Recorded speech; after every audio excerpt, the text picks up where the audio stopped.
does he do? He might go all the way. He gives it a ride. It's a chance. It'll be a goal. Beauty, buddy. Wants to roll through. He can. Come up the moment. Come up the champion.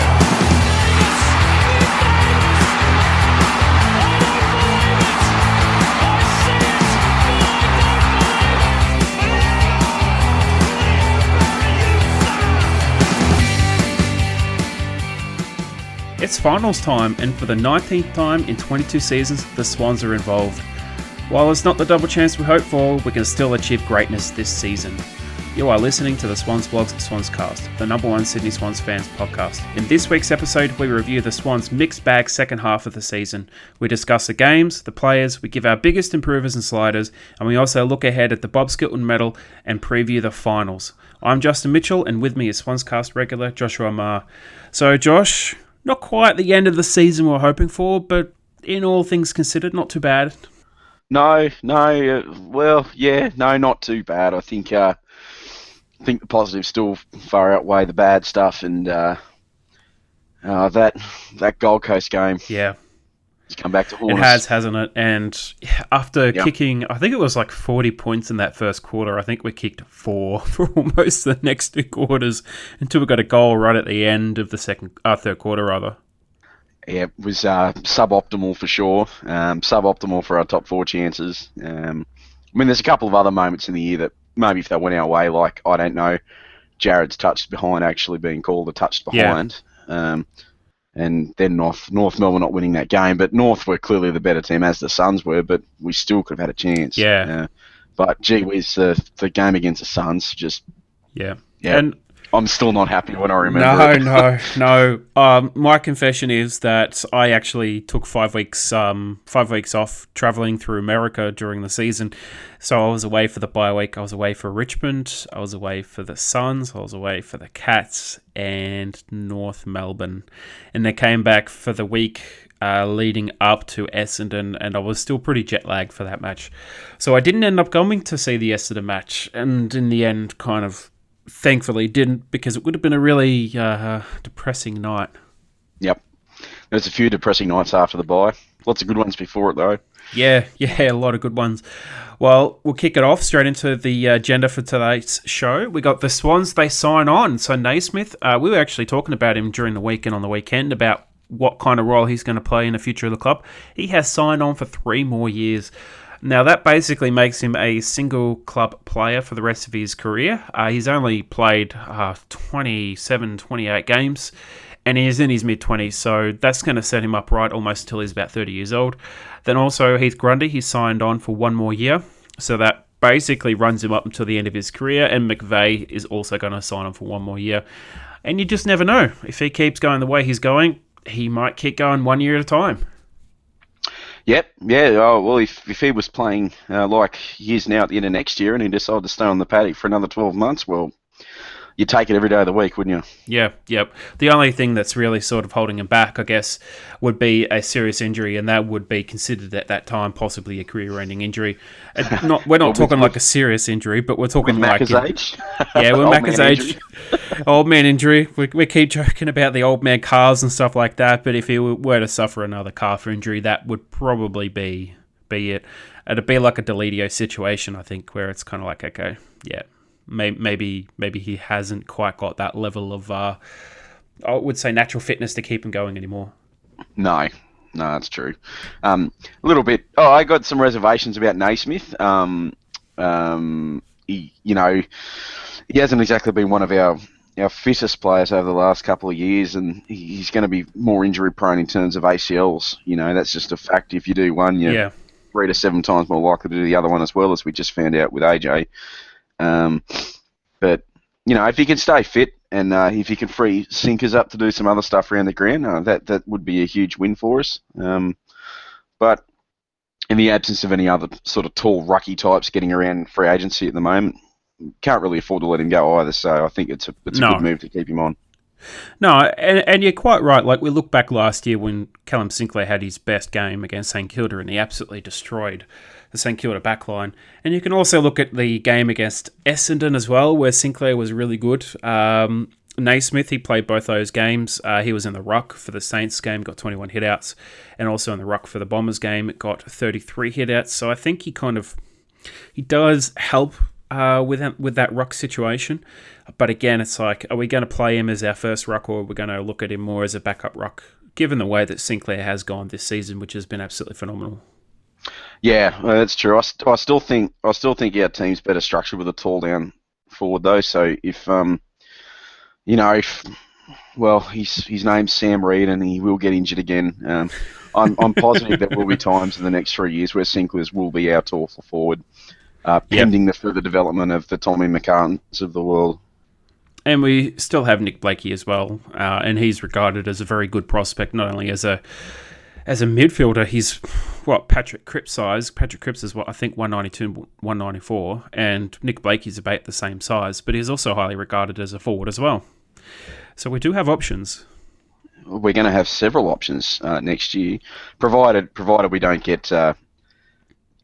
Provided we actually get Blakey, because the way that the way they're talking about the way they're going to restructure the draft and compensation picks for some of these other clubs, we're in a real risk of missing out on him, I think.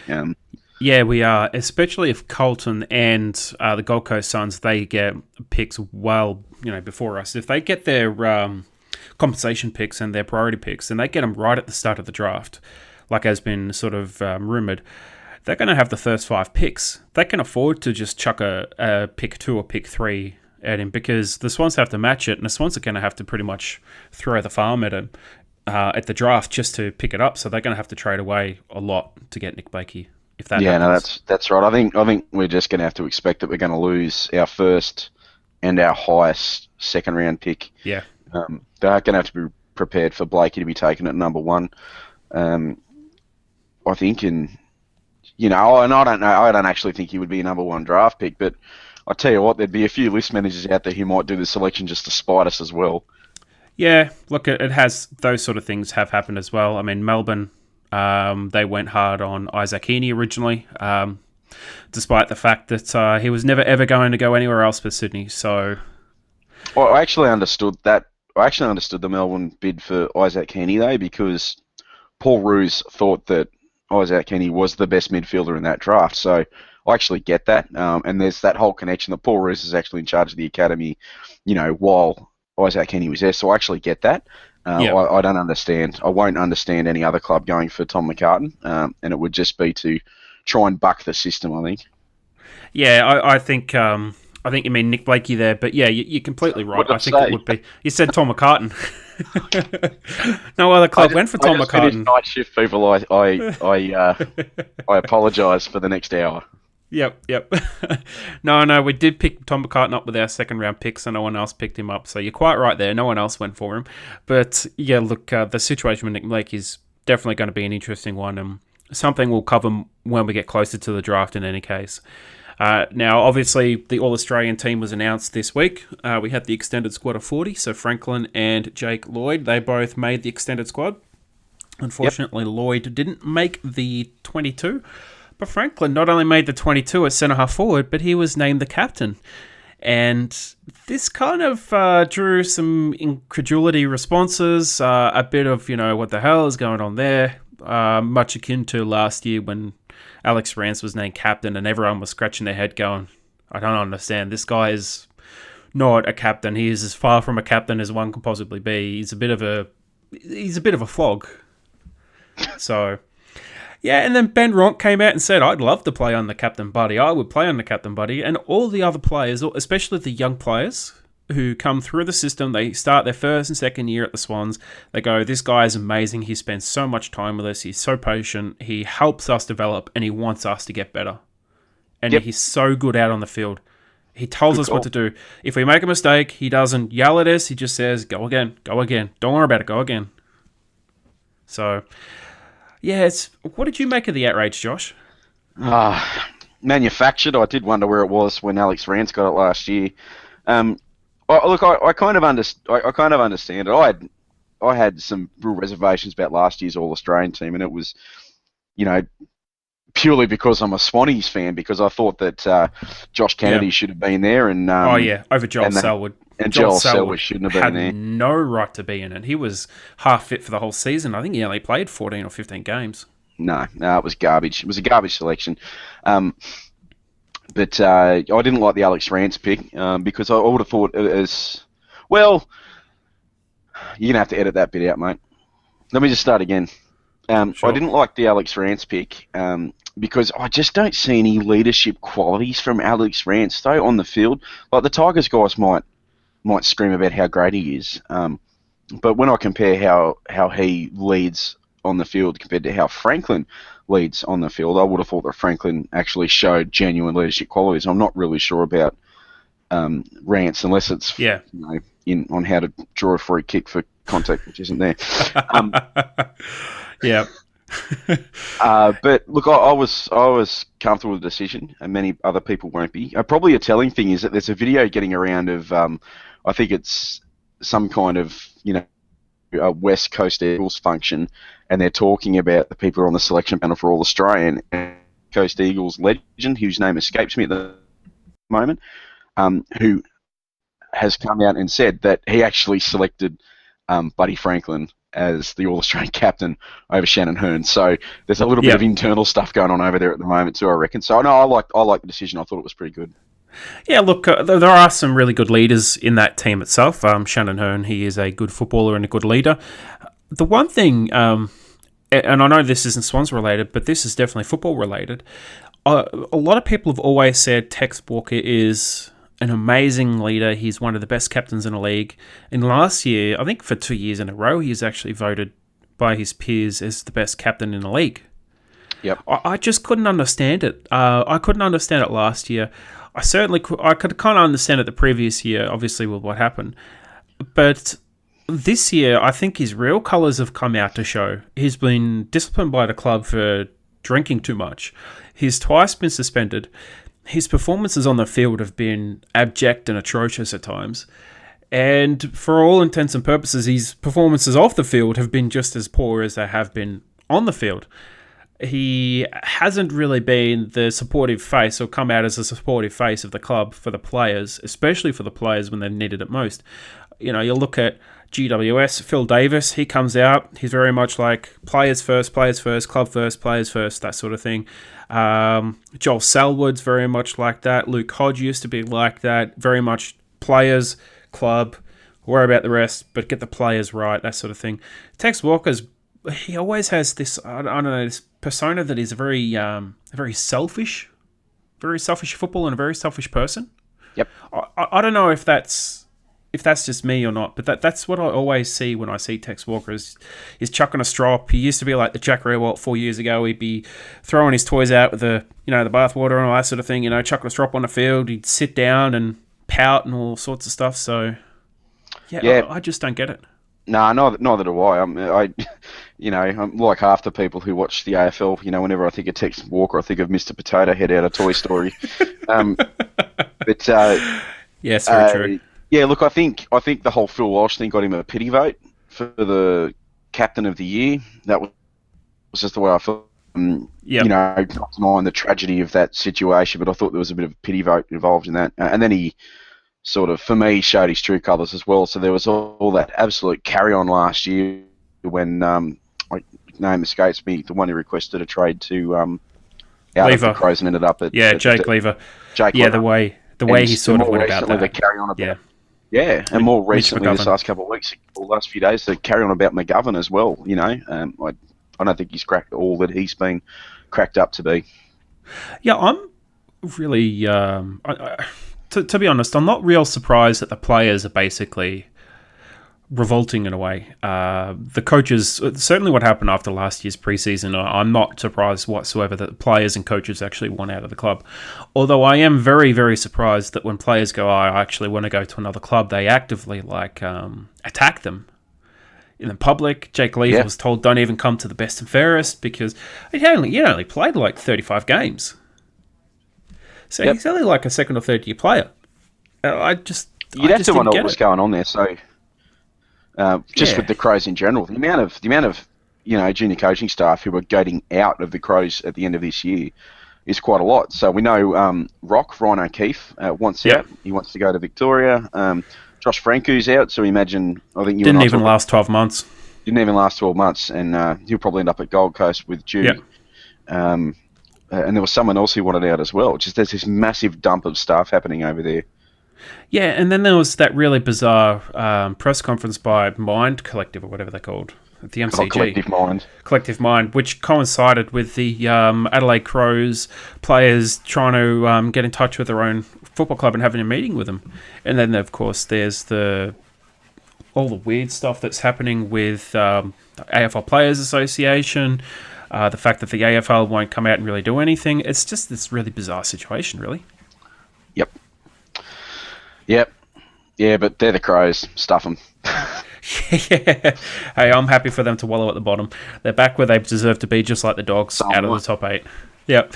Now, the last thing that happened this week, apart from the Legends game, when we actually saw probably one of the freakiest goals I've ever seen kicked, and that was from Darren Jarman. He actually kicked a pretty wonderful goal off the ground in the wet that just skidded through in the end. Did you watch the game at all? No, I actually I didn't even know it was on. I don't know what I was doing. He's a big portly guy. I completely missed it. And the ball was on the ground, and he's just kicked it towards the goals, and it started bouncing the opposite direction, and then the ball kind of just flicked over and just trickled straight through the goals. He kicked it practically from about 25 metres out on the ground. He didn't have it in his hand, he just kicked along the ground from 25 metres out, almost on the boundary line, and then he went through for a goal. It was insane, and the commentators were saying that's probably the best goal we've ever seen in a Legends match. It was fantastic. Now, did I hear a story that one Jude Bolton played in that game? Yeah, he did. How did he go? He went all right. He had a bit of fun, but they were having a bit of a laugh about some of the other players who they were saying thought they still played at AFL level, and they were trying a bit too hard. Yeah. One McManus from Fremantle. And a couple of others. It's all good fun to sort of watch. They didn't blow the siren for a minute and a half to see if Victoria could get the ball up the other end to get a goal to level the score, so they could have the shootout. But no, it was a good fun game to watch. I'll tell you another thing I did see a couple of days ago, and I don't know whether this is a spoof thing or not, but apparently it's from Kane Corns, so maybe it is a spoof. But it was an image that showed the best balding team, a team made of the best balding AFL players, and I'd like to point out that one Jared McVeigh got into that team as well. Yeah, no, he is a ripper, that guy. Seriously, Kane Corns. A lot of people don't like him, but I think he's got a bit of humour as well. Oh, he really does. He really does.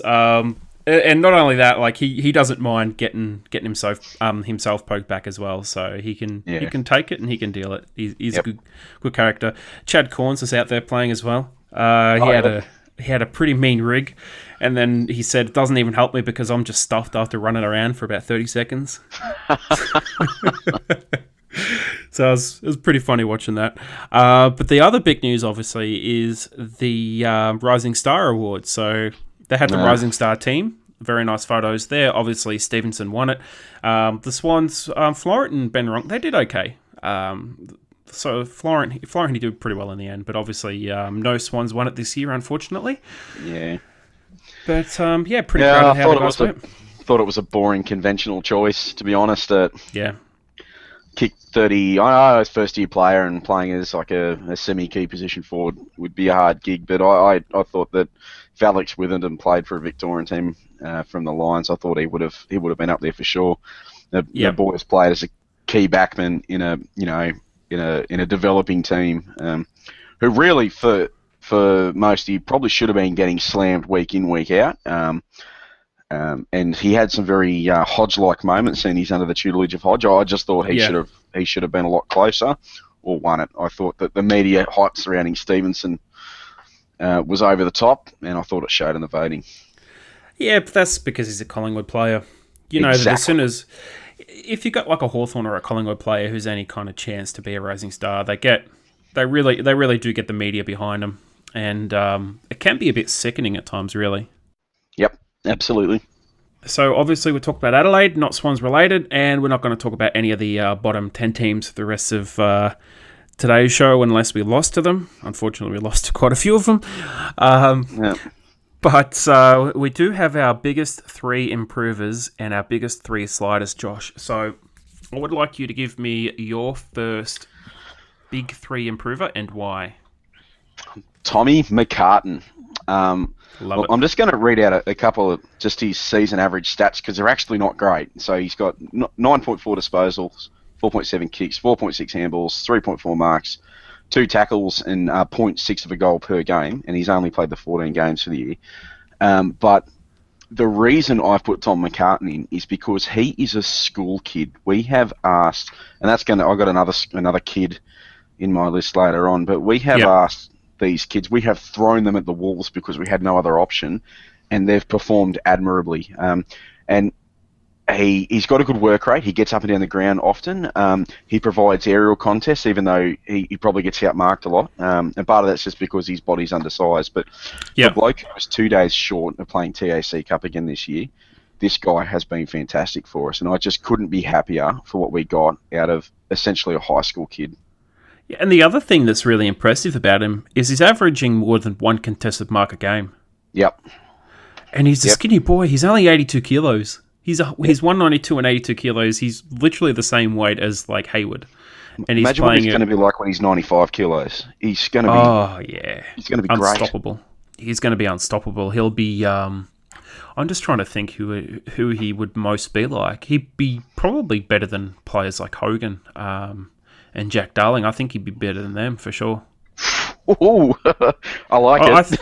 I think if he can sort of clean up his kicking and the way he attacks the ball and the way he attacks contests, I think he could really be something. The other thing that I'm not quite sure people maybe they don't pick up on is he actually averages more than 2 tackles a game as well. Yep. Yeah, he's an impressive unit for his lack of experience and for his lack of experience at his age and his undersized body. He's just been great, and we couldn't have asked for more out of him, and he's probably delivered above what he should have. Yeah, absolutely. And I think with our future there, Sam Reid, we never know what's going to happen if he's ever going to play because he's he's a bit injured. So we know what's going to happen. He's going to do another hamstring. Probably. Or do his Achilles again. He's actually done the same Achilles and the same quad and the same calf like more than 2 times. So it's a bit unfortunate where he's going through. But yeah, it's kind of amazing that in 3 seasons, he's had 1 season where he didn't play a game, 1 season where he played 3/4 of a game, and then 1 season where he actually was pretty good. Yeah. So it's pretty amazing how good the Swans can actually be when he actually plays. So, yeah. Yeah, he's him and his brother, just there.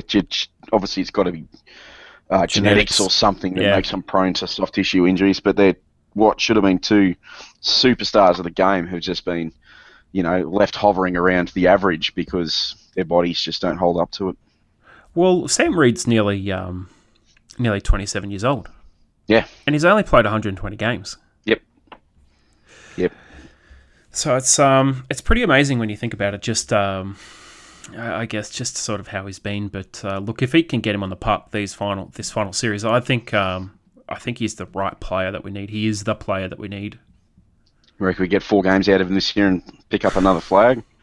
I reckon if we could get him back for the semi, we're not going to get him back for the first final, but if we can get him back for the semi, if we make the semi, that would be probably against Collingwood. And I think it would take a lot of pressure off McCartan and Franklin. Yeah, I agree. I reckon... doesn't matter if he spuds it up. Doesn't even matter if he gets donuts. He has to take a defender. Throw caution to the wind, I reckon, this series and just make some dramatic changes that makes the other team, force a response. Force them to do something. Just do something. Do something different. Yep. If you're very un-Swans-like, but...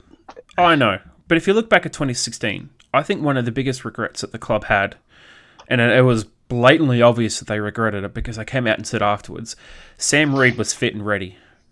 We should have picked him, was the language they used. And they should have picked him, and they basically said they should have picked him for Xavier Richards. But they didn't pick him because Xavier Richards had some form and some fitness. Yep. And as it was, Xavier Richards, unfortunately, was very poor that grand final. Yep, yeah, he was And one of their passengers. Sam Reed could have been the difference because Xavier Richards just wasn't marking the ball. No. Whenever he went near it, he wasn't getting it. So, yeah, it's one of those ones where if it's there, do it. Just do it. Yep. So, now, my first big improver of the season for the Swans, the one and only young Will Hayward. So Wilbur. Wilbur. Wilbur. Bit of a funny name when we yell out "Go Wilbur" and people are looking at us at the game like, "Who the hell are you talking about?" But I thought he had a very good season. He's playing a bit of an interesting role at the moment, actually. It's hard to sort of, I guess, sort of see what kind of role he's playing because he's playing forward, he's playing midfield, he's playing wing, he's playing back. He's kind of doing the Luke, not Luke Bruce, but the Gunston role. Yep. Kind of all over the shop, and he does it at a reasonable level as well. He gets a decent amount of possessions, not a huge amount, but in some games, like for instance against GWS, in only his 20th game, he took 9 marks. That's huge. He had 3 games in a row when Franklin was missing, Geelong, North Melbourne and Hawthorn. He kicked 3 goals in each game. And they were pretty much crucial for us beating Geelong and beating Hawthorn as well. He's averaging basically 3 tackles a game. In his last 6 games, he had 3, 4, 3, 3, 5, 3. And he gets a couple of clearances a game as well. So now he's averaging just under 1 clearance a game.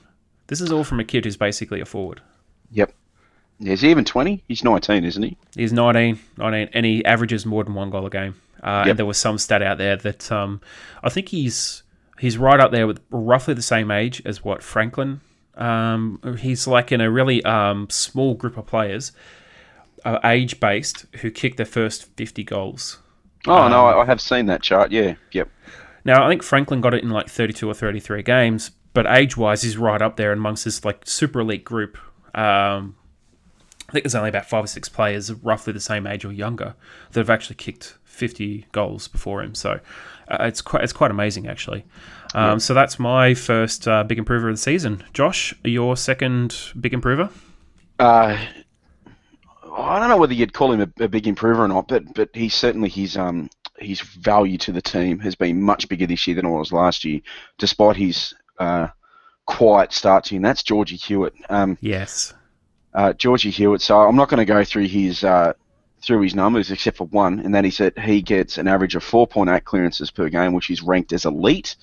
When our best clearance getters, JPK, at 6.2, which is obviously also elite.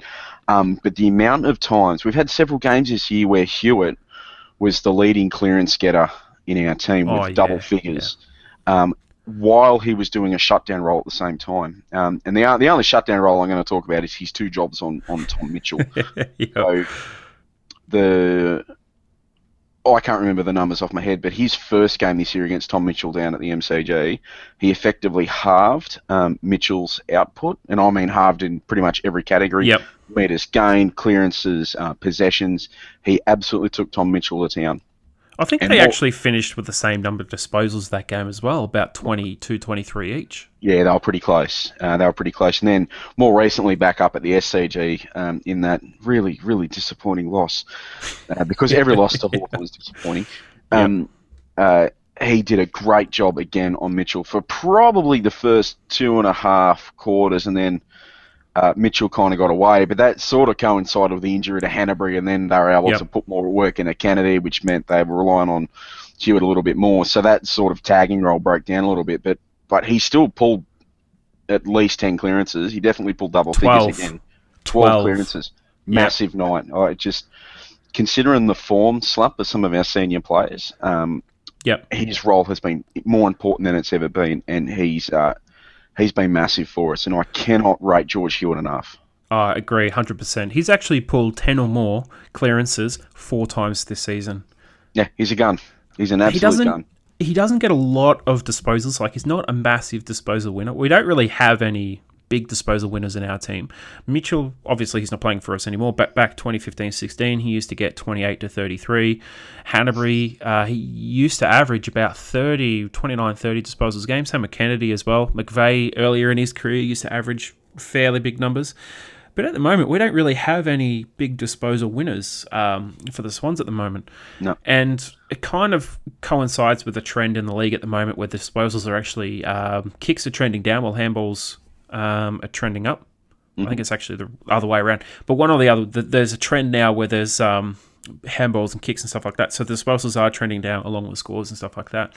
And that could be to do with rotations and whatnot being limited. But yeah, George Hewitt, he finished 5th in the Bob Skilton medal last year. I think he's in with a very good chance this year. I think he'll be in the top 2 or top 3. We're going to talk about the Bobby Skilton later on. Yeah, we'll give a quick chat about the Bob Skilton later on.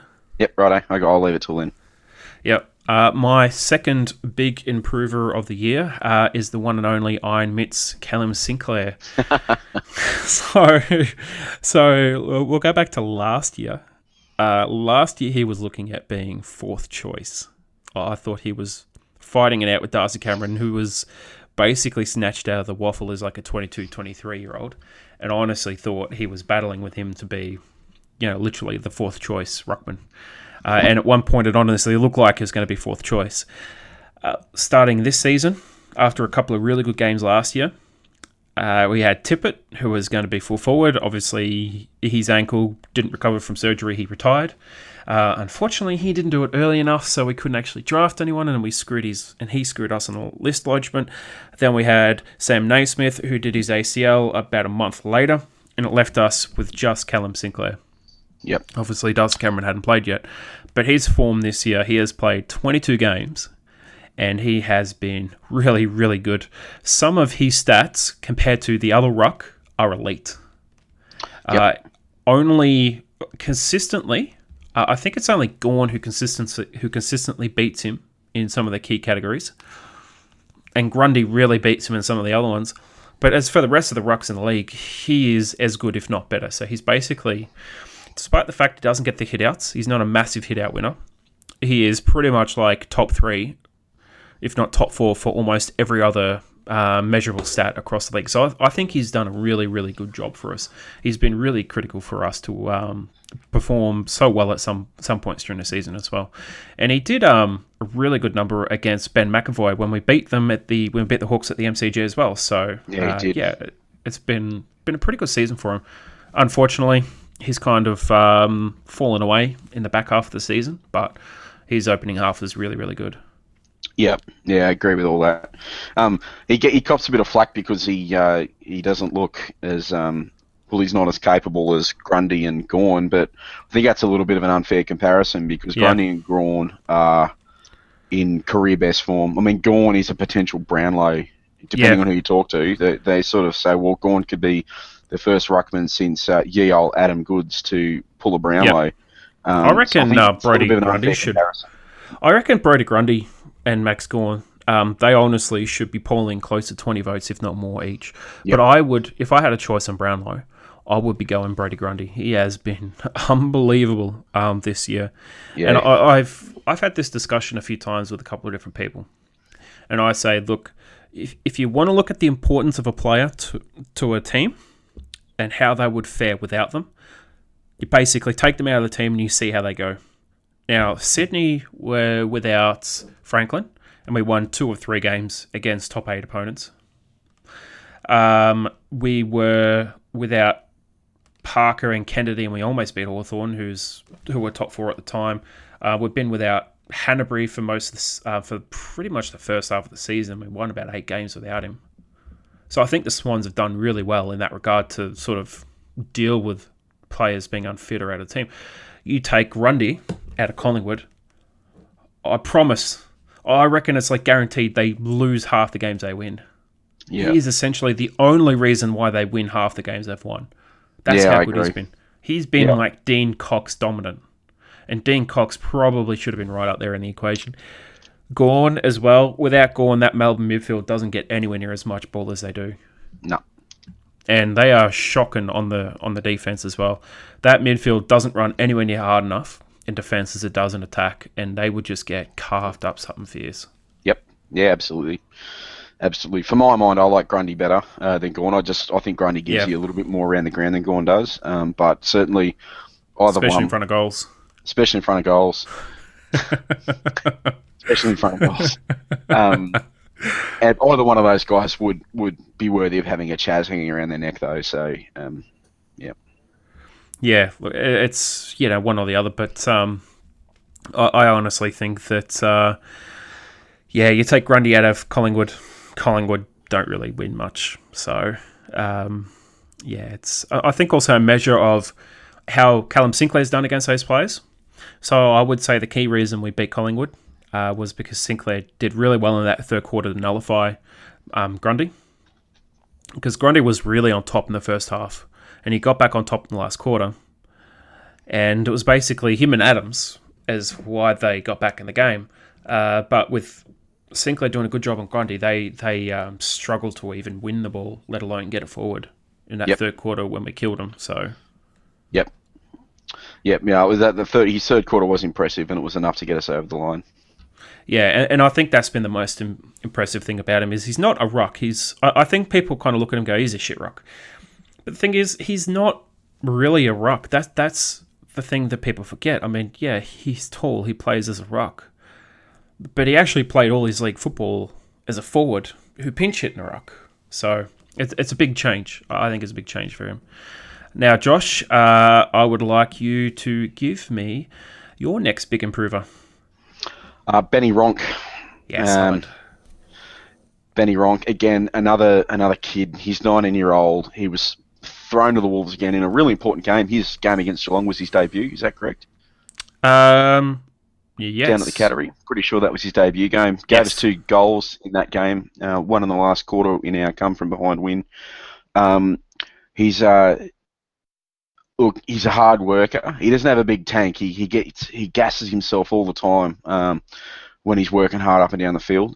He's a really good tackler. He's a very clean tackler as well.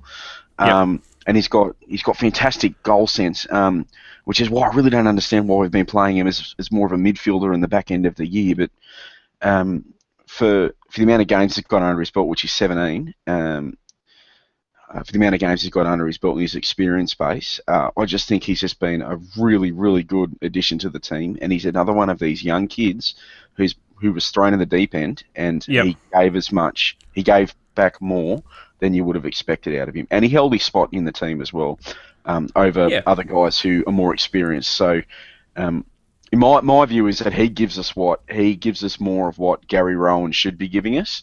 And I know we're going to talk about Gary Rowan here in a little while as well. But Benny Ronk, I love him. And he was the absolute key in us winning 2 games this year. Obviously the Hawthorn game where he kicked an amazing 7. And the other one, which I can't remember the team we played against, but he kicked another 5 and was the difference again. North Melbourne, just a fantastic mid-sized forward, sort of Bruce-like on occasion. I love him, and I can't wait to see what he's like in a couple of years' time. Yeah, 100% agree. Look, I watched a couple of games with him playing his trade in Neefle, and he was fast. He was super fast. Like Sam Murray, people said how fast he is. Ben Ronk is faster. And I think he proved that against Hawthorn when he hit a top speed of 36 kilometres an hour. I can't remember who was chasing down. Was it Taylor Duray? In the goal square, he was about 15 metres behind. And, I mean, that kid's not slow either. And he closed that distance and got his boot on the ball before the Hawks player could get his hand on the ball. Yeah. And kicked. I think it was his 3rd or 4th goal of the game in the first quarter. That was an unbelievable goal. Unbelievable. Yep. Yeah, he made up a lot of ground. He did. Now, touching on his debut, this is how good his debut was. He had 15 disposals, 2 goals won, 7 tackles, 4 inside 50s, 8 contested possessions. Massive. Now, that's like Kieran Jack when he was a pretty decent footballer, and I'm not talking about now, but like about probably 5-6 years ago when he was getting 15 to 20 disposals a game. Yep. If you got that from Kieran Jack in 2012, Well, you were getting that from Kieran Jack in 2012, but if you're getting that from Kieran Jack now, you'd be lathering him up and going, play for more, play for more. We want more years out of you, because that is some pretty seriously good statistics right there. Yeah. The only thing I would say about Benny Ronk is that his disposal by foot, and I don't mean shots at goal, because his accuracy at goal is generally over 80%. And on the night we beat Hawthorn, it was 100. It was 7 from 7. But his field kicking leaves a lot to be desired, and he's down at Kieran Jack levels of efficiency. It's the one beef I've got with him at the moment, but he's a kid and he can fix it, so we'll see what he does. I wonder if that's just more of a fitness problem, because every time he gets the ball, he just looks gassed. No, that's right. So by the time he actually goes late on the boot, he's absolutely knackered, and you and I saw him at the St Kilda game, laughing a couple of times. It looked like he was about to double over and vomit on the sidelines. He worked so hard. But by the time he puts the ball on the foot, he's got nothing left, and he sprays his kicks all the time. But that is the one thing I think he needs to work on at the moment. Yeah, 100% agree. So there's definitely some improvement there, but for a first-year player who came from the Nyaffle, basically came from the wilderness of football, to perform the way he has done very, very well. Now, my last big improver of the season, I am a fan of this guy. Anyone who knows this podcast should know it. Josh, it's got to be Aaliyah. Yep. Now, 2016, with Callum Mills, he was rated elite by the AFL Fox footy team in intercept marks and intercept possessions and general defensive play. For some reason, he just couldn't get a game last year. There were times when he shouldn't have played, and they played him. And there was times when he should have played, and they didn't play him. And I still couldn't get the obsession over playing Malik and over Aaliyah. It just didn't float with me. He finally gets a game this year against the Bulldogs. Not a good game. He had no business being there. He'd just come back from injury. His form was no good. He shouldn't have been on the paddock, and they admitted that after the game too. He didn't even have form. He played like 20 minutes in the NEFL. Yeah. And they just went, Sam Reed's injured, we need someone up there. Oh, well, maybe we don't do that again. That's an experiment we don't do again. I think that was an experiment most people would have said, you probably shouldn't have done it in the first place. We all knew what was going to happen because the guy ain't fit. The guy has no match fitness. Then he finally comes back into the team after the bye. And then that first game he played was absolutely phenomenal.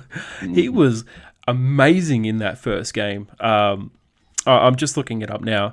We're talking West Coast. 13 kicks, 10 marks, 18 disposals, 4 rebound 50s, and 5 contested possessions. But his best game was arguably the North Melbourne game when he won the match. 23 disposals, 10 marks again, and the match-winning goal. So, look, I think he's been really impressive this year. Against Hawthorn, had a shocker. Had an absolute shocker. But that happens. He's not the only player who didn't perform well that night. So no, and gee, some of the commentary around his performance that night was pretty vicious. It was a little bit much and over the top. Yeah, and I agree in that he had a shocker, but I think if you go back and have a look at how we performed after the bye, objectively, he's probably one of only 2 or 3 other players that made us or gave us the chance to be in the top 4 anyway. So yeah, absolutely. He's 100% agree. Far outweigh that one game. So if you have a look at the Collingwood game, he had 24 disposals and 12 marks, which is absolutely insane. Not only that, his best game for 1%ers, which is really a true measurement, you're talking spoils and smothers and things like that and last-ditch efforts, he had 8 against Geelong. That was, unfortunately, the game we lost, but that was still another one of his really good games. He had 12 contested possessions that game.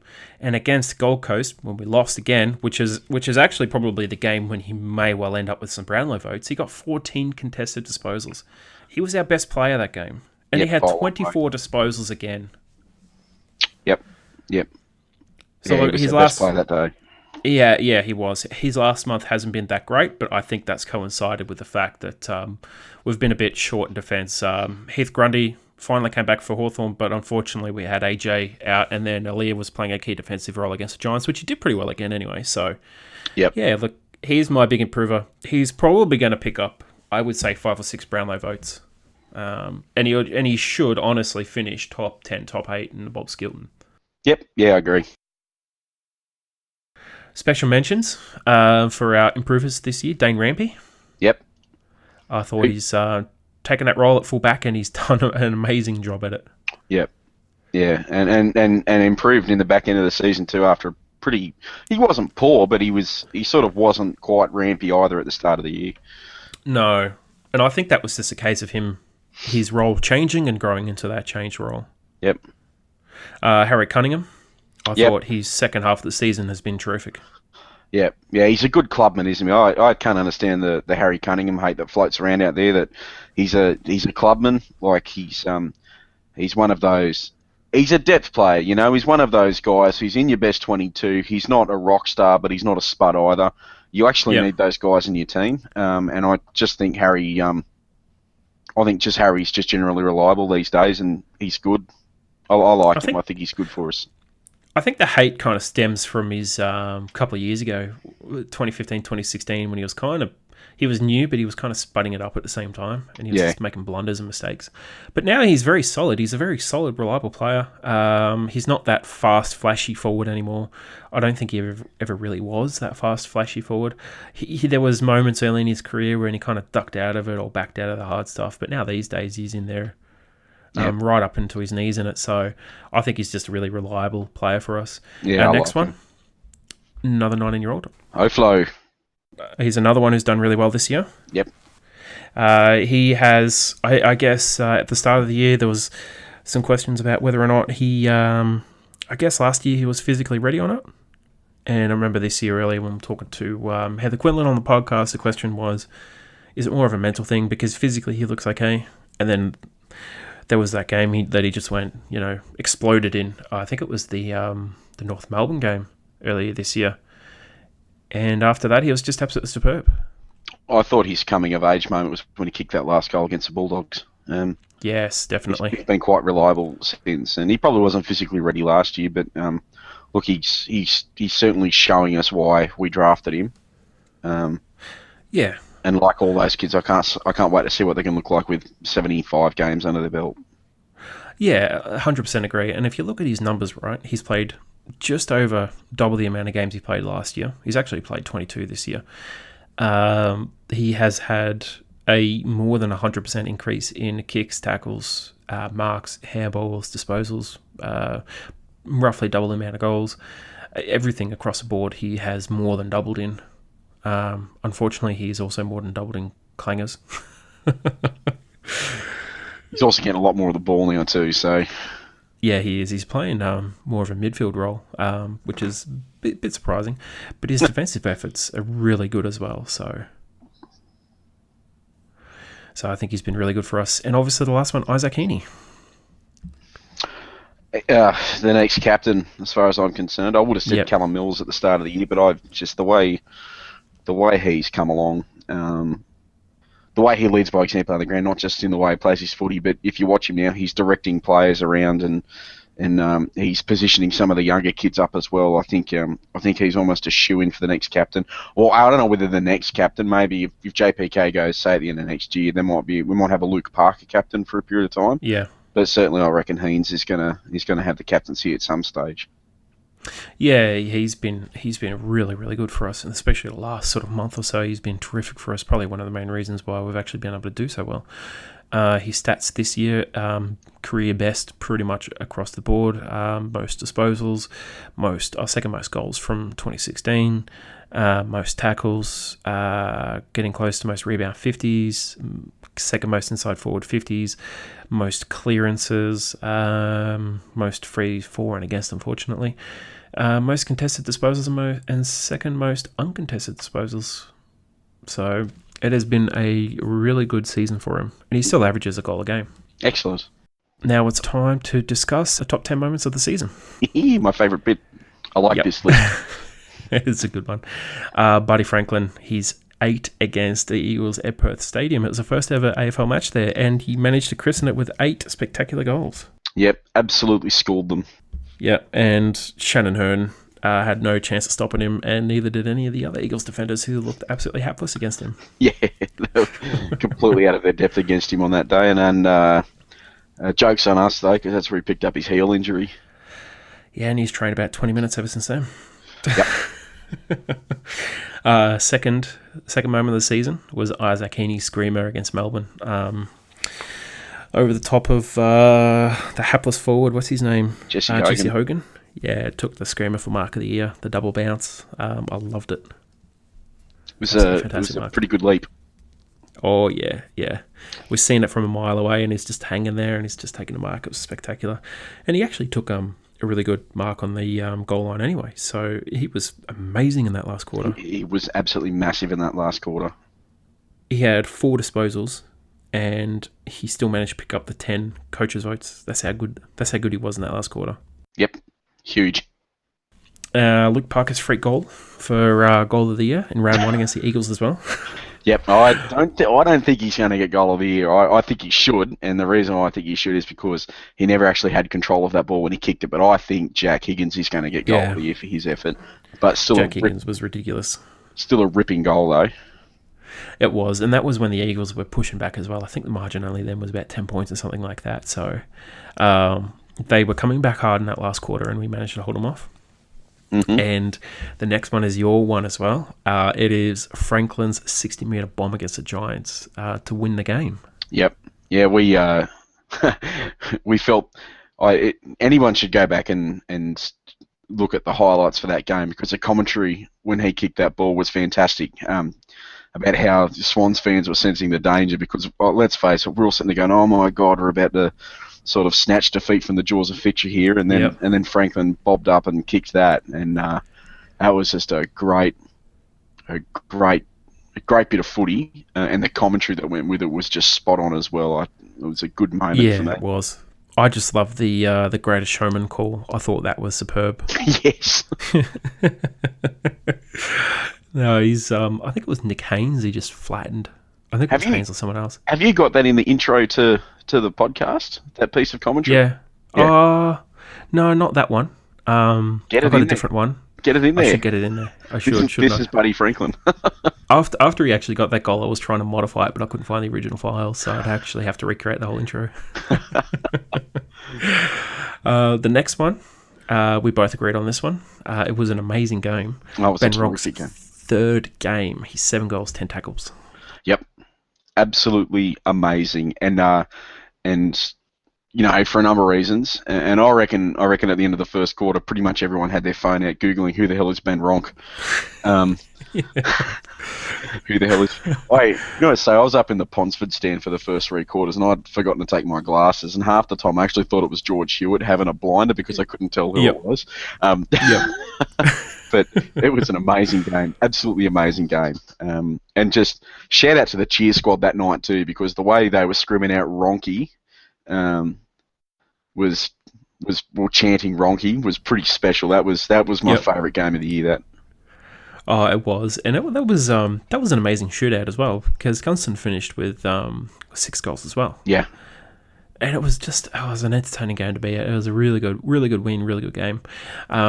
And obviously that same game, George Hewitt, actually both games really, George Hewitt's tagging jobs on Mitchell this season has been really, really good.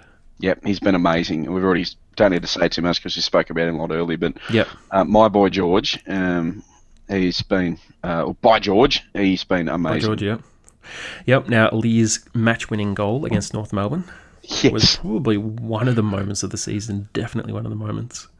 He had a pretty good game at that point, and then I remember the funny thing was I was actually driving between San Francisco and LA for this game, and we arrived at our Airbnb at, I don't even know what time it was late, like 11 o'clock at night or something like that, and we're watching a replay because obviously we already knew the result that we won at this point. We're watching a replay, and I said to Mrs. Bloggs, I go, is that Aaliyah in the forward line? She's like, nah, surely not. And about 2 minutes later, Aaliyah pops up and kicks a goal, and it's like, oh shit, yes!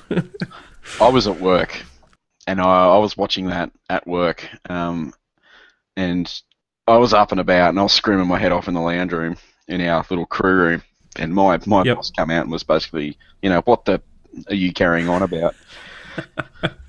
Well, you wouldn't understand because you're a Pies fan. Yeah, I was amazing. It was an amazing goal, and the post-match interview was absolutely superb as well. Magic Daw was enormous in that game as well. He was the specimen. He had a pretty good game that game. He had a great game. But it may well end up being that Aaliyah actually gets the 3 Brownlow votes because he was pretty bloody good as well. That battle, I actually watched a bit of that match in replay. That battle against Dorr was probably one of the matchups of the season. Yep. Across the entire season. It was a really good battle. And obviously, Sydney's come back against the Cats. They kicked 7 goals in the last quarter. I think they kicked almost 40 points with Kennedy and Sinclair just destroying the Cats. Yep.